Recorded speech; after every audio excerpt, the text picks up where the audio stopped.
मेरी 19 साल की बेटी की शादी करवाने के बाद हमेशा की तरह मेरे पति मुझे गांव में छोड़कर शहर चले गए और मैं फिर से तन्हा और अकेली रह गई थी। पति बेटी की शादी करवाने तो कुछ दिनों के लिए आ गए थे, पर इतने सगे संबंधी और रिश्तेदार आए हुए थे कि मुझे उनके साथ अकेले वक्त बिताने का मौका नहीं मिला। कविता मेरी सौतेली बेटी है। मेरी बेटी का कॉल आया तो उसने कहा, माँ मैं बहुत अच्छी हूँ, इस शादी में बहुत खुश हूँ। मेरे पति मुझसे बहुत प्यार करते हैं और हर वक्त मेरे साथ ही गुजारना चाहते हैं। मुझे तो एक पल के लिए भी अकेला नहीं छोड़ते। मैं बहुत खुश थी कि मेरी बेटी को एक अच्छा घर तो मिला, क्योंकि उसकी शादी करवाने के चक्कर में हमने अपने खेत गिरवी रख दिए थे और अब कर्ज हमारे सर के ऊपर है। मेरे पति कहते हैं कि शहर में काम करके धीरे धीरे मैं ये कर्ज उतार दूंगा, पर जब शादी होकर मैं इस घर पर आई थी तो मैं सुमित की दूसरी पत्नी थी और उस वक्त मेरी बेटी मात्र 5 साल की थी, जिस वजह से उन्होंने दूसरी शादी की थी ताकि बच्ची का ध्यान रखने के लिए उसे माँ मिल जाए। मैं उस बिन माँ की बच्ची को तो अपनी बेटी की तरह ही पाला और उसे खूब प्यार दिया, पर मेरे पति ने शादी की पहली रात मुझसे जो कहा वह सुनकर तो मेरे आंखों से आंसू आ गए। उन्होंने कहा कि वह अपनी पहली पत्नी से बहुत प्यार करते थे, दूसरी शादी नहीं करना चाहते थे, लेकिन माँ ने उनके ऊपर दबाव डाला। जब से मेरे पति की पहली पत्नी की मौत हुई थी, मेरे पति शहर में ही रहने लगे थे और वहीं पर काम किया करते थे। गांव के खेत मेरे सास ससुर संभाला करते थे। मेरे पति को जब भी छुट्टी मिलती वह मेरे पास आ जाया करते थे, लेकिन जब वह चले जाते थे तो मैं तन्हा रात गुजारती थी और उनके प्यार के लिए तड़पती रहती थी। शादी के साल भर के अंदर ही मैं गर्भवती हो गई और मुझे एक बेटा हो गया। जब मेरे पति के बिना मेरा मन नहीं लगता था तो मैं उनसे कहती थी कि मुझे भी शहर लेकर चलिए, मैं आपके साथ रहना चाहती हूँ, यूं अकेले मुझे अच्छा नहीं लगता। पर वह कहते कि शहर में इतने लोगों का खर्च मैं नहीं चला पाऊंगा, इसीलिए बच्चों को लेकर तुम गांव में ही रहो ताकि उनकी पढ़ाई गांव में ही हो सके। हर महीने मेरे पति आते तो थे, लेकिन कुछ दिन रहकर ही चले जाते थे। ऐसे ही मेरी जवानी धीरे धीरे अकेलेपन में कट गई और अब मैं 38 साल की हो गई हूँ। मेरे पति उम्र में मुझसे 7 साल बड़े हैं। शादी के कुछ दिनों बाद ही मेरे पति ने मुझे कॉल करके कहा कि एक बड़ी मुसीबत आ गई है, मेरा काम चला गया है और मुझे कहीं भी काम नहीं मिल रहा। मैंने उनसे कहा कि आप फिर गांव में आ जाओ और खेती संभालो लो, पर मेरे पति ने कहा कि हमारे ऊपर बहुत कर्जा हो चुका है, अगर काम नहीं करूंगा तो ये कर्ज कैसे चुकाऊंगा और खेत भी हमारे हाथ से निकल जाएगा। मैंने कहा अब कविता की शादी हो गई है, क्यों ना मैं भी शहर में आ जाऊं और मैं लोगों के घर में काम कर लिया करूंगी। खाना बनाने या बर्तन सफाई का कोई भी काम मिल जाए जिससे हमारा ये कर्ज उतर सकता है। मेरे पति ने थोड़ी देर सोचने के बाद कहा, ठीक है, अगर तुम्हें काम करने में तकलीफ नहीं है तो आ जाओ, क्योंकि हमें हमारे खेत को बचाना होगा। अपने बेटे को सास ससुर के पास छोड़कर ही मैं शहर की ओर रवाना हो गई। पैसों की जरूरत को देखते हुए सास ससुर ने भी मुझे इजाजत दे दी थी। मुझे लगा काफी सालों के बाद अब मेरे दिल की मुराद पूरी होगी। काफी सालों से मैं अपने पति के प्यार के लिए तड़पती हूँ और अब मुझे वह मिलने वाला था। खूबसूरत हूँ, जैसा गोरा रंग वैसी खूबसूरत आंखें। जब मैं पति के पास पहुंची तो मेरे पति बहुत खुश हुए। मुझे पता है कि वह भी रात अकेलेपन में ही गुजारते हैं। शहर पहुंचकर कुछ दिनों के अंदर ही मुझे 2 घर पर काम मिल गया। मुझे लगा कुछ घर काम और मिल जाए तो अच्छे खासे पैसे आएंगे। गांव के मुकाबले शहर के लोग काम के अच्छे पैसे देते हैं। एक रात काम करने के बाद मैं अपने पति के साथ बातें कर रही थी, तभी बाहर बारिश होने लगी।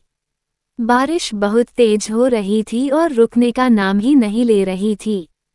करीब रात के 11 बजे किसी ने घर का दरवाजा खटखटाया। मेरे पति ने सोचा कि इतनी रात को कौन आ गया होगा।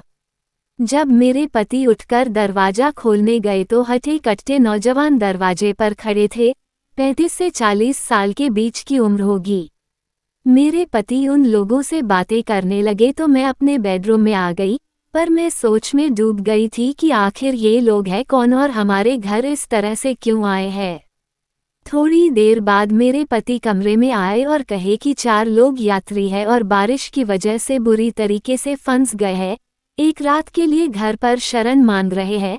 तो मुझे उन लोगों पर दया आ गई और कहा कि हमारे घर में एक ही गेस्ट रूम है तो आप चारों को वहीं पर रहना होगा। मुझे तो अपने कानों से यकीन नहीं आ रहा था, मेरे पति 4 अनजान लोगों को इस तरह से घर में कैसे रहने दे सकते हैं। पर वो बहुत सीधे साधे हैं, लोगों पर जल्दी विश्वास कर लेते हैं। हो सकता है सचमुच ये लोग बारिश की वजह से मजबूर हो। हमारे इस घर पर इतना कीमती सामान तो नहीं है कि चोरी करने आए होंगे।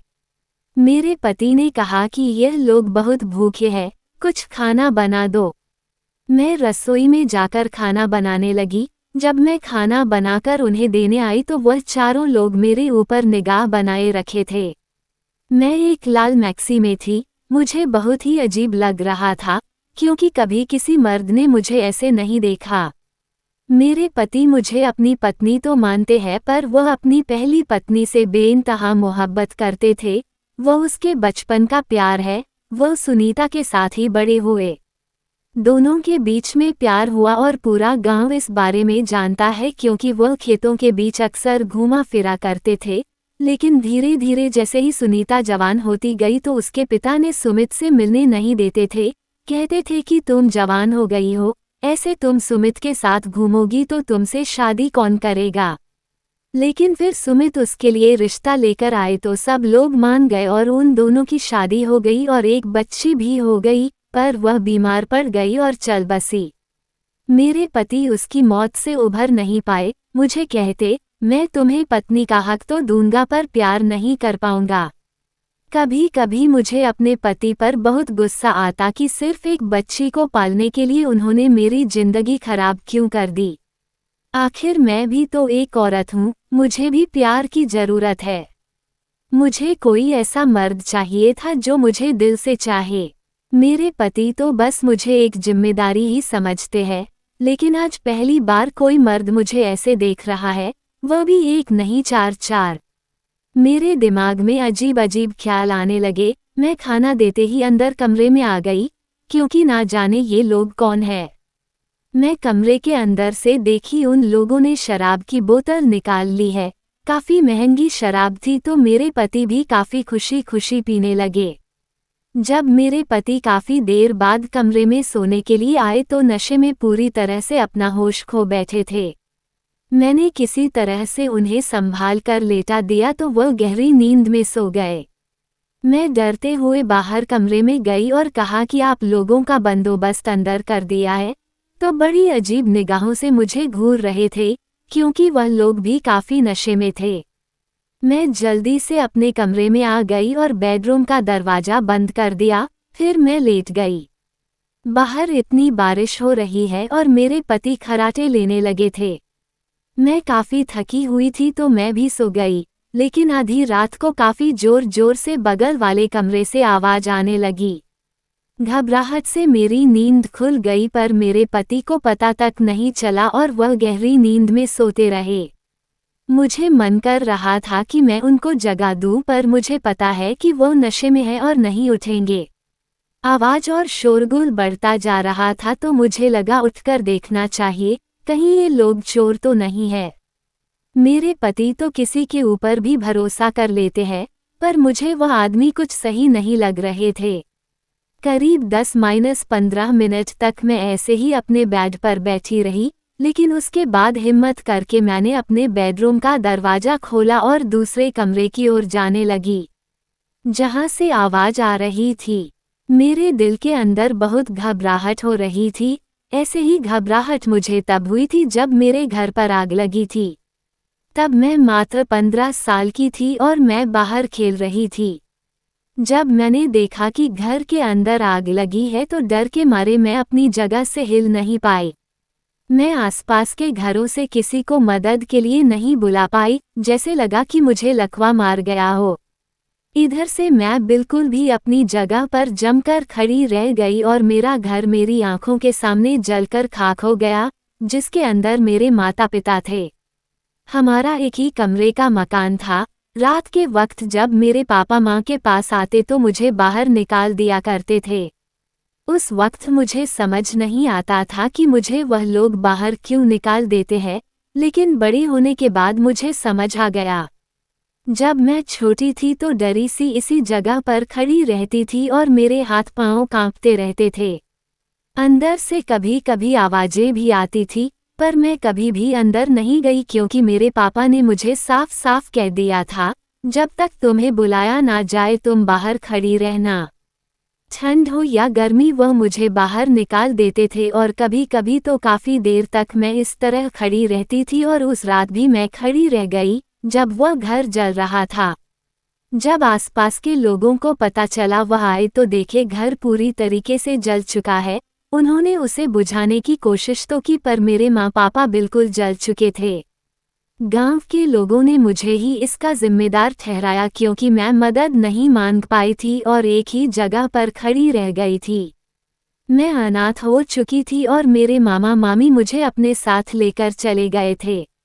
पर उन लोगों ने मेरा जीना दुश्वार कर दिया था। मेरी मामी मुझे घर का सारा काम करवाती थी और कोई भी गलती होती तो मुझे मारा पीटा करती थी।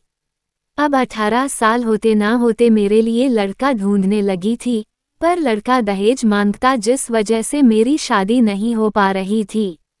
मेरी मामी ने कह दिया था कि शादी में एक पैसा भी खर्च नहीं करूंगी क्योंकि यह मेरी सगी बेटी नहीं है, जरूरत पड़ेगा तो घर से धक्के मारकर निकाल दूंगी। मेरे मामा भी कुछ नहीं कहते, ऐसा लगता कि मजबूरी में ही मुझे झेल रहे थे। जब मैं 20 साल की थी तब आखिरकार उन लोगों ने सुमित के साथ मेरा रिश्ता करवा दिया। ये सुमित की दूसरी शादी थी और उनको एक औरत इसलिए चाहिए थी कि उसकी बच्ची का देखभाल हो सके, इसी वजह से वह बिना दहेज के शादी को तैयार हो गए थे। मेरी मामी ने कह दिया था जैसे भी ससुराल हो कभी वापस मत आना क्योंकि हम तुम्हारी जिम्मेदारी नहीं उठाएंगे और जिंदगी भर में डर सहम के ही रह गई। कभी किसी के खिलाफ मैं आवाज नहीं उठा पाई। मेरे सास ससुर जैसा कहते वैसा सर झुकाकर मान लेती हूँ और पति की भी हर बात मानकर चलती हूँ और आज इस दूसरे कमरे से आ रही आवाज सुनकर मैं इस तरह से सहम गई हूँ। मुझे ऐसा लगने लगा कि मेरे साथ कुछ बुरा होने वाला है। ऐसे ही मैं दरवाजे को हल्का सा धक्का देकर अंदर झांका तो मेरे सिर पर मानो आसमान टूट पड़ा। मेरे पैरों तले जमीन निकल गई। मुझे ऐसा लगा कि शायद आज का दिन ही मेरी जिंदगी का सबसे बुरा दिन है। इससे भयानक दृश्य शायद मैं आज से पहले नहीं देखा। मेरे माँ पापा की तो लाश बुरी तरीके से जल चुकी थी पर इस कमरे का रंग तो बिल्कुल लाल हो चुका था। वहाँ कमरे के अंदर मौजूद 3 आदमियों की नज़र मुझ पर पड़ी। एक आदमी फुर्ती के साथ मेरे पास आया और मुझे अंदर खींचकर दरवाजा बंद कर दिया। मैं बहुत घबरा गई कि यह लोग मेरे साथ कुछ बुरा करने वाले हैं। मुझे देखते ही वे बहुत ही अजीब निगाहों से मेरी तरफ देखने लगे और मेरे करीब आने लगे। मेरा गला सूखने लगा और डर के मारे मेरी आवाज बंद हो गई। इनके चौथे साथी की लाश खून से लथपथ कमरे में पड़ी हुई थी। अब बाकी के बचे 3 लोग मुझे शायद जिंदा ना छोड़े। मैं बहुत घबरा गई क्योंकि मैं कत्ल की गवाह बन चुकी हूँ। इन तीनों में से किसी ने इसे मारा होगा। एक आदमी मुझे उठाया और उठाकर सीधा बेड पर पटक दिया। मुझे लगा कि यह लोग मुझे मार डालेंगे पर उन लोगों ने ऐसा कुछ नहीं किया। वे अपने जैकेट उतारने लगे और उसके बाद मेरे साथ जो कुछ भी हुआ रात भर मेरी चीखें गूंजती रही। जिंदगी भर मैं जिस चीज के लिए तरसती रही हूँ वो मुझे 3 अनजान लोगों से मिल रहा था, वह भी मेरी मर्जी के खिलाफ इन कातिलों से और एक लाश के सामने। मेरे चेहरे का भाव बदलता जा रहा था। कभी डर से मैं बिल्कुल ही हिल नहीं पा रही थी तो कभी मुझे अच्छा लगता। दिल और दिमाग बेकाबू हो गए थे। कभी मुझे रोना आ जाता तो कभी मुझे दर्द होता और कभी लगता कि अपने आप को बचाने के लिए मैं कुछ करूं, पर मैं बेबस और मजबूर बनकर ही रह गई। अगर मैंने उन लोगों को मना कर दिया तो वह मुझे भी मार डालेंगे क्योंकि उन लोगों ने कत्ल किया है। उसके बाद एक आदमी उठा और एक कंबल से उस लाश को लपेट दिया और घर से बाहर निकलकर उस लाश को अपनी गाड़ी में छुपा दिया। फिर 2 आदमी मिलकर कमरे को साफ करने लगे, खून के धब्बों को मिटाने लगे और तीसरा आदमी मेरे साथ था और मुझे संभालने लगा, क्योंकि मैं ही इकलौती गवाह थी जिसे पता था कि इन लोगों ने क्या कांड किया है। जब सब कुछ साफ सुथरा हो गया तो वह तीनों फिर से मेरे पास आ गए। मुझे लगा अगर मैं चिल्लाऊंगी तो कमरे से शायद मेरी पति आकर मुझे बचाए, पर इन लोगों ने खून किया है, कहीं मुझे और मेरे पति को भी मार दिया तो।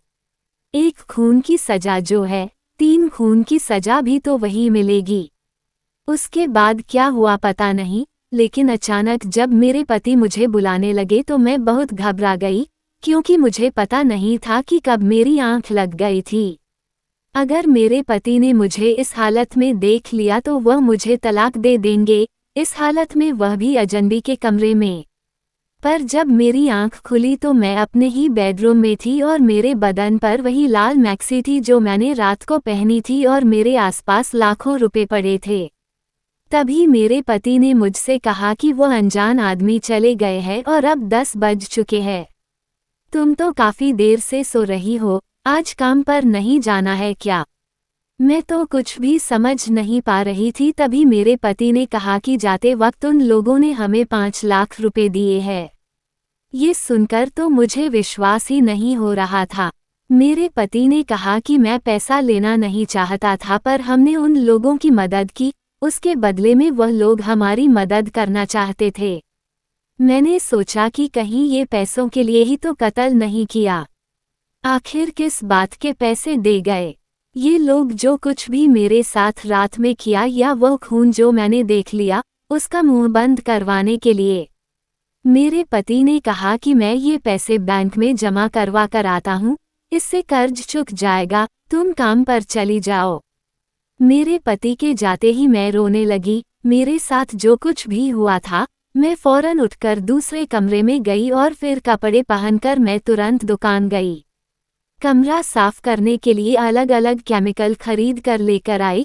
उसके बाद मैं दूसरे कमरे को अच्छी तरह से रगड़ रगड़ कर साफ किया, जहां वह खून के धब्बे थे। साथ ही मैं बिस्तर के चद्दर को भी अच्छे से धोया।